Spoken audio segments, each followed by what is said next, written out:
네, 더불어민주당의 8.28 전당대회. 자, 순회 경선이 계속 이어지고 있습니다. 어제는 부산, 울산, 경남 지역이 PK 지역에서요. 이 순회 경선이 있었는데 이재명 후보가 또다시 독주를 이어갔습니다. 현장으로 가보겠습니다.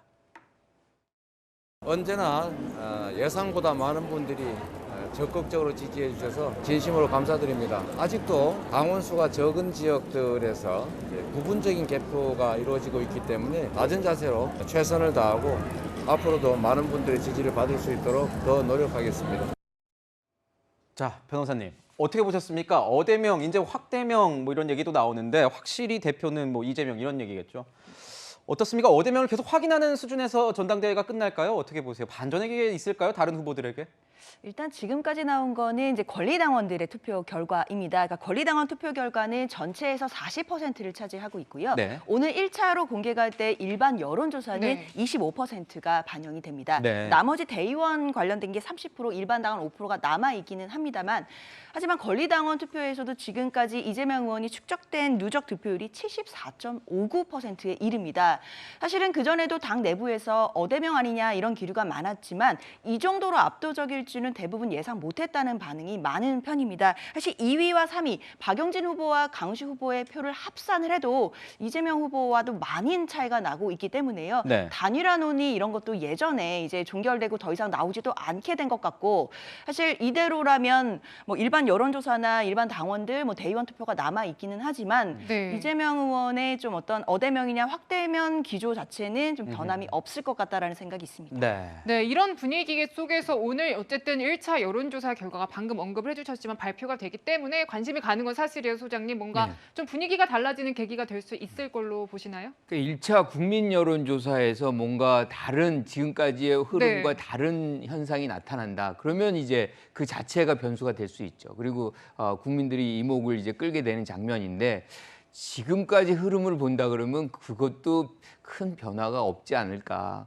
이렇게 되면 그냥 일사천리로 쭉 가서 28일 날 이재명 후보가 당선이 될 가능성이 매우 높아지는 상황입니다. 지금 말씀하셨지만 사실 최대의 마지막 변수는 단일화였잖아요. 네. 그런데 단일화를 해도 누구도 이길 수 없는 이제 숫자가 돼버리는 상황이 돼버리면 아무런 이슈가 없는 거거든요. 그러면 어떻게 보면 컨벤션 효과는 이제 사라졌다. 민주당의 입장에서는 좋지는 않아요. 그러니까 국민들이 뭔가 저기가 뭐가 있을까 뭐 네. 이런 궁금증도 좀 자아내주고 이래야 되는데 그래서 사실 어떻게 보면 97그룹의 문제점은 뭐냐면 처음부터 이런 것을 정치 공학적으로 접근했다는 거예요. 오히려 자신이 어떤 정책을 가져가고 만약에 대표가 되면 어떤 당으로 만들 것이라는 비전의 어떤 차별화 뭐 이런 것들을 가져오면서 싸움을 이제 했다면은 그 자체로서 여운도 남고 그것이 나중에 씨앗이 돼서 본인의 어떤 정치적인 어떤 생명력을 더 많이 만들어가는 과정도 되고 국민들도 관심을 가질 텐데 그것이 전혀 없고 그냥 이름만 남는 거예요.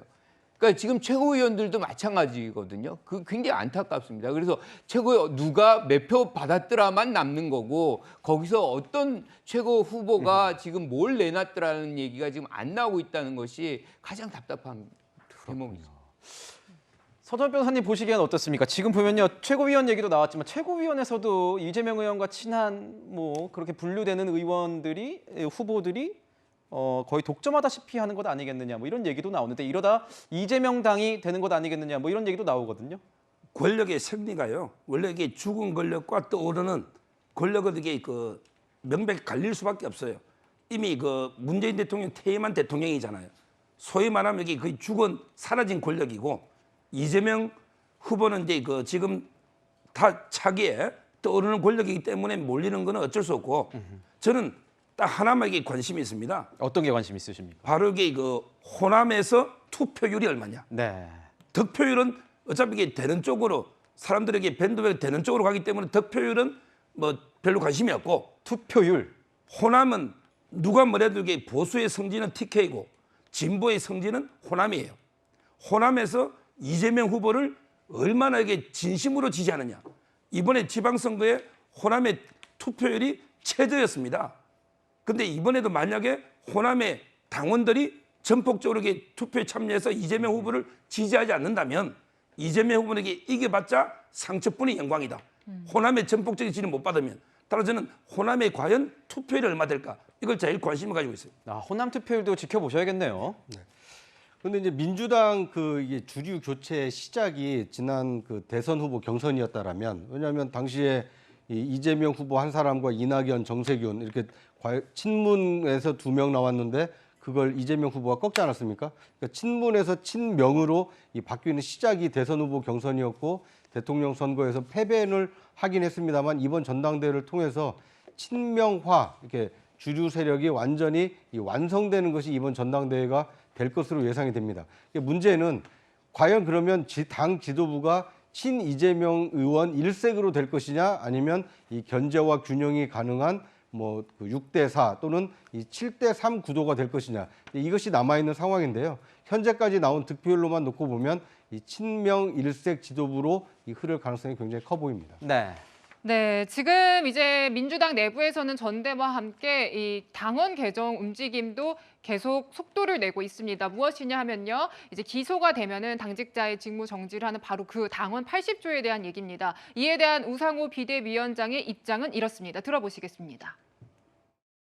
친명이냐 비명이냐의 문제가 아니고 야당 정치인들이 정치보복 수사에 노출되어서 기소됐을 때 우리 당은 어떤 입장을 취해야 될 거냐의 문제와도 연동돼 있다. 저는 그렇게 판단하고 있습니다. 이 문제는 단순히 이재명 당대표 후보만을 대상으로 해서 검토할 문제는 아니다. 전준위에서 안이 올라와야 우리가 논의를 하지. 전준위에서 논의된 걸 보고를 안 받았는데 네가 먼저 논의하면 또 전준위의 권한을 침범하는 것이잖아요. 그러니까 뭔가 원론적인 얘기를 하는 것 같으면서도 전준희에는 힘을 실어주는 그런 목소리로 해석이 돼요, 변호사님. 이제 법률가로서 이 개정의 움직임, 방향성 사실상 개정 가는 거 아니냐는 얘기 많이 나오는데 어떻게 보고 계세요?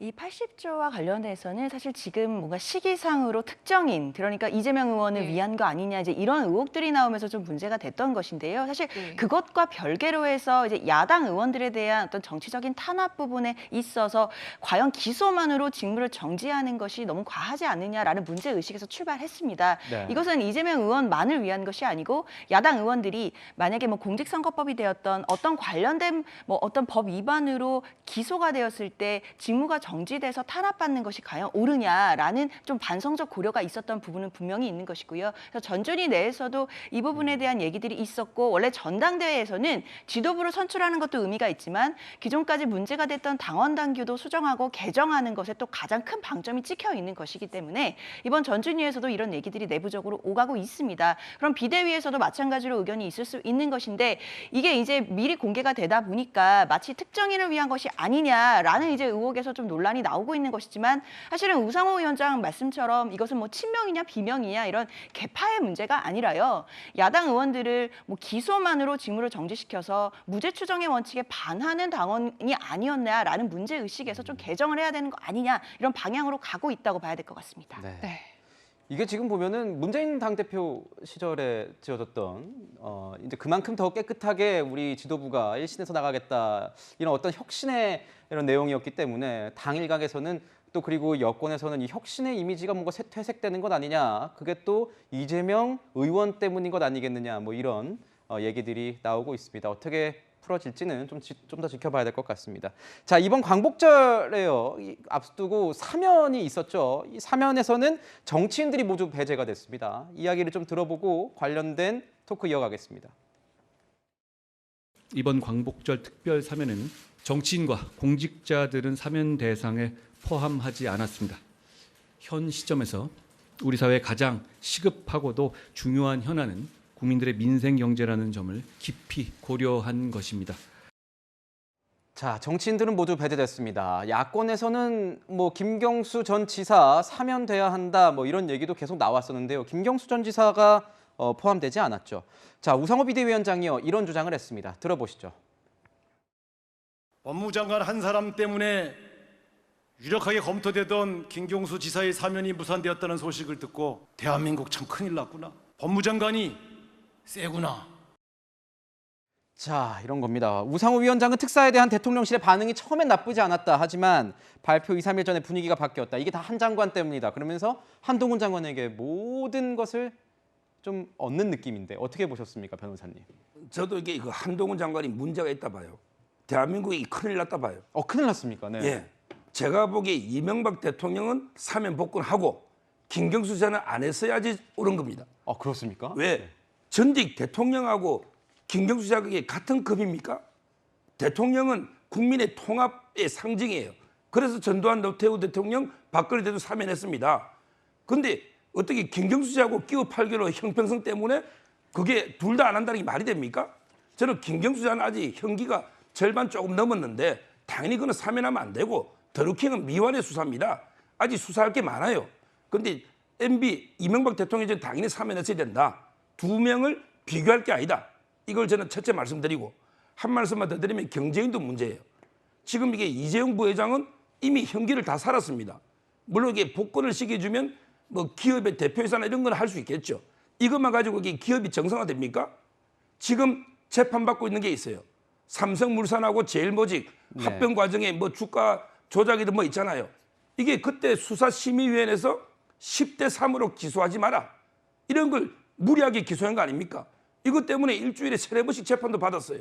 저는 이게 빨리 공소 취소해야 됩니다. 검찰이.